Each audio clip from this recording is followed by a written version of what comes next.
இன்றைக்கி நம்ம வீட்டு பிரேக்ஃபாஸ்ட் அண்ட் லஞ்ச் என்னென்னு பார்த்துலாம்.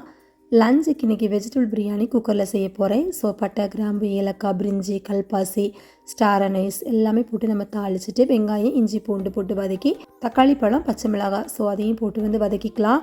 ஸோ இது வதங்கக்கூடிய டைமில் பிரேக்ஃபாஸ்ட்டுக்கு ரெடி பண்ணிடலாம். முட்டையை உடச்சி ஊற்றி அதில் பெப்பர் பவுடர், சால்ட், அப்புறமா கொஞ்சமாக சில்லி ஃப்ளேக்ஸ் ஆட் பண்ணி நல்லா பீட் பண்ணிவிட்டு சப்பாத்தி எக் ரோல் போட்டு நம்ம கொஞ்சமாக கெச்சப் அப்ளை பண்ணி ரோல் பண்ணி கொடுத்தோன்னா பசங்க ரொம்ப விரும்பி சூப்பராக சாப்பிடுவாங்க. ரொம்ப நல்லாயிருக்கும் பிரேக்ஃபாஸ்ட்டுக்கு கொடுக்குறதுக்கு.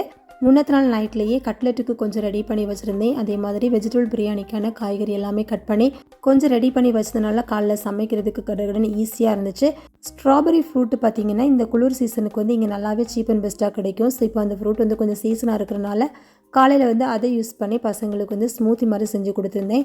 ஸோ இப்படி தான் மார்னிங் பிரேக்ஃபாஸ்ட் ஹெல்த்தியாக ஈஸியாக வித்தின் ஒரு 45 மினிட்ஸ் ரெடி பண்ணியாச்சு. ஸோ வீடியோ பிடிச்சி லைக் பண்ணுங்கள். தேங்க்ஸ் ஃபார் வாட்சிங்.